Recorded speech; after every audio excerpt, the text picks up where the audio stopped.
for greatness. Know you want but can't take this. Ain't in the same conversation. Under pressure ain't breaking. I hear them calling out. Don't know what they talking about. It sound like they falling out. Yeah, the heat got them running out. Yeah, they fold up when the fight come. Yeah, they messed up. I'm the right one. In their eyes, they ain't got that dog in them. Yeah, if one jump, then we all get them. Okay, now we are in D, dynamic mode, with the damper in the firmer setting. We're going to do a full throttle acceleration. Are you ready? I'm ready.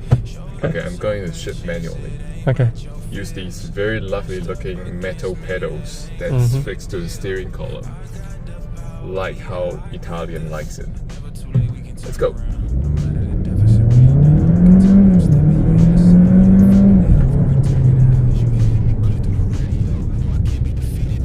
That was quick. Hi everyone, welcome to the channel. Today we have a very lovely looking Alfa Romeo with us. It's the new compact SUV. It's called the Tonale. So what's the stats about this car, Rowan? Yeah, so this is a 1.5 litre turbocharged hybrid drivetrain. It has about 157 horsepower. It gets from 0 to 100 in about 8.8 seconds. It's around about 5.6 litres per 100 kilometres, so it is really efficient for family compact SUV. And I think the great thing about it is that it is a little bit different to other cars that you might buy, and it's probably one of the best looking compact SUVs that you can buy today. And they've just released this car, so this is a brand new Alfa Romeo. This is a new platform as well, completely new drivetrain. This is the first time they've done a hybrid drivetrain. So we're really interested to see what the future of Alfa Romeo holds for the company and how they're going to be able to progress their cars from here. Okay everyone, so we're going to be looking at the front of the Tonale, and the first thing that really strikes you when you look at the car is that it does look really sporty for a compact SUV. So you can see all of these daytime running lights, the LED running lights around the rings of the headlights.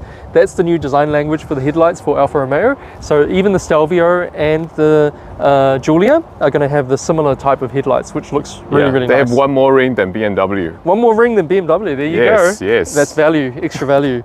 I also really like the new Alfa logo. It looks a little bit more modern. It's a little bit more up to date. We've still got the traditional Alfa Romeo Scudetto, which is the shield. So that's the traditional Alfa Romeo grille. So again, it connects it back to all the other Alfa Romeos, all the Alfa Romeos from earlier. And then if we move around to this side, everything is functional, right? Yeah, all exactly. These vents, they're huge. All like these vents a lot are of vents. Yep, we've got the parking sensors there. We've got this vent which goes all the way back into the wheel arch. So all of these are actually functional. Even this is functional. Yeah, that's really cool. It goes right into the engine bay. Yep, and I think that's again them trying to connect this car to their sporting pedigree. So if you come across here, you'll see lots of little details with Alfa Romeos, like for example this Alfa Romeo logo in the headlight, and also the Alfa Romeo name in the headlight as well. So that's really cool. So this is the Veloce trim. So there are two trims. Yes, correct, for New Zealand anyway. Yes. What are they? So the TI and the Veloce. And the Veloce also gets the slightly larger wheels. So this is the 19-inch wheel. You can actually specify different designs for the wheels, but this one is the standard one that comes with the Veloce. And then we've also got a really nice touch here, which is the Italian flag embedded into the wing mirror. So again, like I said before, Alfa Romeos are a little bit different. They love to celebrate the fact that they're Italian. So it's nice to be able to connect that with the Italian flag. And there's other touches inside the car as well that make you feel like it's a bit more of a special car. All right, so we're moving on to the back of the car, and you can see the same sort of design language on the tail lights as on the front headlights. So I really do like the fact that they're trying to, make it a bit more flowing and a bit more interesting, and it, connects a bit better front to back. I really like the light bar at the back here as well. I think a lot of cars nowadays have that, and it just makes the car look a lot more modern. So it does have auto opening tailgate, and what I like about this is that it is actually a little bit lower than I expected, so it's quite easy to move things in and out of the boot. And the other really interesting thing about the boot as well, you actually get a spare wheel. Look at that. Wow, for a modern car. That's incredible, right? I don't think I've seen a compact SUV apart from this one that gives you an actual full-size spare wheel. The boot itself is actually quite large. It's interesting that there's no windows on the boot, because normally you get little windows on the side, but I guess because of the shape of the boot, it becomes quite enclosed. Okay, so we're inside the Alfa Romeo Tonale. The whole interior is a blacked out interior, so feels quite dark, but it's a good thing for a more sporty feel. Even the logo, surprisingly, I think for all the modern Alphas, they blacked out the interior logo. So the exterior logos are in color, but the one on the steering wheel is actually black and white. I like the steering wheel. It's fully rounded with a very small flake bottom, so you can get in and out easier. Very nice to hold. On the left hand side, these are for cruise control. On the right hand side controls the multimedia. And the start and stop button is right here on the steering wheel. Actually took me 10 seconds to find it. Probably more than that. Oh, thank you, Luan. No worries. And really like these steering column mounted pedal shifters. They are really, really big and made out of full metal. Feels really good in your hands. They click quite okay, quite well, quite tactile, very good. And again, they are huge. Actually, when you are driving, it's always in your face, so it's a very sporty feel. In the center here, we have a smaller infotainment screen. Really like the size of it. It's not overly large like some of the modern cars nowadays, which is really sort of intrusive and distracts you from driving. The size of this car is really, really good. It's just the right size, I think. The fit and finish is quite alright. We've got soft material. We've got this synthetic leather right here, patterned plastic. Everything looks quite okay, quite well made. There's no rattles and creaks, very good. It's a nice blend of materials. We've got a phone charging port, wireless charging right here, different charging ports, USB ports, 12V, the gear lever. Look at this, we've got a Italian flag. Just to remind you, you are in an Italian-made, designed vehicle. And we have the DNA, the drive selector, right next to the driver, so that's really good. So it's really close to you when you're driving. So basically, this is for volume. And if you press it, you mute it. Yes. Great. Electric handbrake, cup holders, a small cubbyhole right here. And the Veloce comes with these red stitchings and Alcantara for seats. It's quite high quality, I feel. I really like these perforations as well, and it's red underneath, so shows you these kind of Italian details they put into designing this car. We have the red Alfa Romeo logo on the headrest. What I do like about the interior as well is that you do get physical buttons still. So to control your climate control, you still get like the stack of physical buttons. Yes. And you can also change them on the screen if you want to. Yeah, if you choose to. Yeah. If you choose to, yes. Yeah. But this is really good. So it's easier to control on the fly, right? Yeah. All right, moving to the back of the car. Oh, it's not that bad. For a compact SUV, feels quite comfortable and quite spacious. We've got quite okay knee room, about a fist. I'm 175 centimeters. I have about a fist of headroom. This is my driving position, so overall it feels quite roomy. It's very good. We've got vents down the back for the back passengers, and we've got charging ports right here, so that's great. The back seat is finished in the same material as the front seats, so we can fit a bottle right there. It's not large, but at least you can fit a bottle right on the side of the door. We have a handrests right here. Again, you can fit a couple of bottles down here. Central opening, you can open up, and you have if you have a ski or a longer item, you can fit it through this opening right here. In the new Alfa Tonale, not the Tonale, and what is it like to drive? I like the fact that the car is quite smooth. so you can actually move along quite easily, and I think that's because of the hybrid system. It actually feels like it's quite easy to take off. You know, it feels really effortless, which is nice. I do like the interior quality. You can see these huge paddle shifters.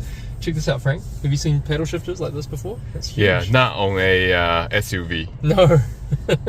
So I think that kind of gives you a bit of a feel of the sporty nature of Alfa Romeos. Alright, so first impression is that it's a very quiet car. Yeah, it's pretty quiet. Quite comfortable as well. Yeah, very comfy. Nice seats. Quite soft. Yeah, pretty soft, but also very supportive. I like the bolstering on the seats, actually. Oh my god. I think we might be using that a little bit later, if you know what I mean. But yeah, I think the car itself is pretty easy to drive. You get a really nice central display that's really clear, it's really bright.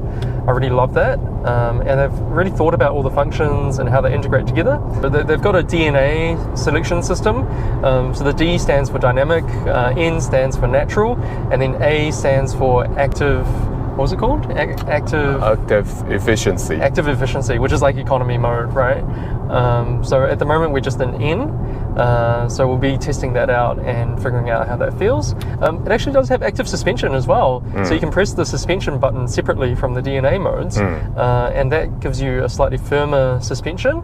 But you can definitely feel the car as being more responsive when you switch it to D. Sure. Because it holds the revs a lot higher, and the throttle response becomes quite instant. And the sound as well, right? Yeah, a bit more sound. Oh yeah, there we go.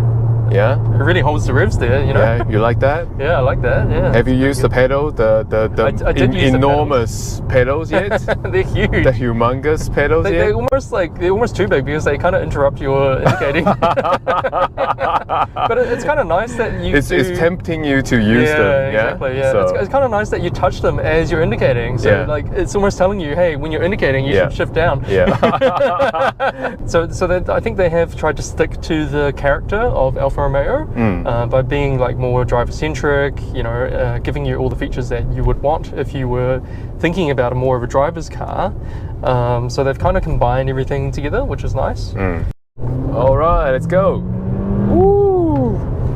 It's not exactly fast. Quite underwhelming. A little bit. I mean, you can feel a little bit of a push, but it's Well, yeah. I mean, this car doesn't have much power, but you can feel the chassis is quite tight though. Yeah, it's definitely built for more power. And also when you have the damper to the firmer setting, the body roll is controlled actually quite well. It's controlled very well. Yeah. So like we said, it's just a bit of a shame that they didn't bring in the top spec model to New Zealand, because I think that would have been way more fun to drive. Yes. But this is very fuel efficient. It's only a combined 5.6 liters per 100 kilometers. And then we'll switch to the softer damping. Yeah, I feel like there is quite a big difference. Makes a difference. So in the harder dampings, you can definitely feel more of the road imperfections. Yeah. Softer one, it filters out more of the more smoother, more comfortable. It's not a really big SUV, so in terms of its direction change, it's actually quite good. I do like the pedals. But when you're shifting them manually, there are two things. One is there's a bit of lag. Second thing is it's really hard to judge which gear you're in because the gear is so small. The M1, 2, 3, 4 to 7 is on the right bottom corner of your eyesight. It's really hard to judge which gear you're in. So that's something I really don't quite like. I think they missed the trick a little bit as well, because if you're in the different modes, they should have made the screen change a little bit more. Yes, I agree as well. So it feels a bit more special, right? Also, one other thing I noticed is this car is not a car that you jump in and you want to drive very fast.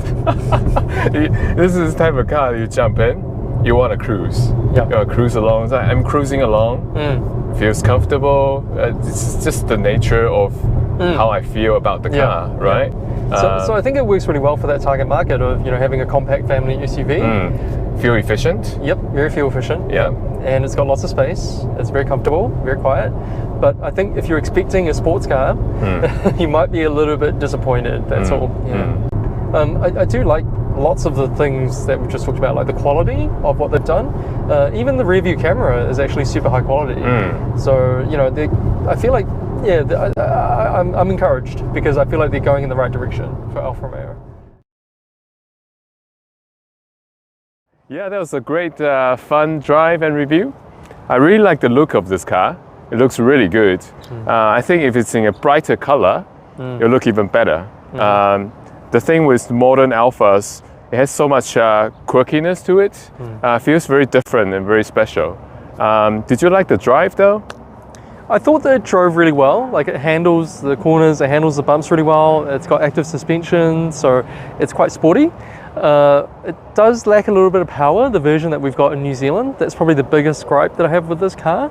But honestly, if you were thinking about buying something, you know, that's a compact family SUV, it is quite a good car to have because it is quite special, it is a little bit different, and it does offer something that's a little bit more unique. And it's made in Italy. Italy, yeah. Italy, yeah. And I think the price for this vehicle is quite good as well. For a hybrid that is quite fuel efficient, and for a compact SUV, it's actually pretty good value. So please check this car out, give it a test drive. I think you'll really like it. It is quite unique, it is quite interesting, and hopefully you enjoy all the content we've been bringing you. See you next time as we bring you more and more car content.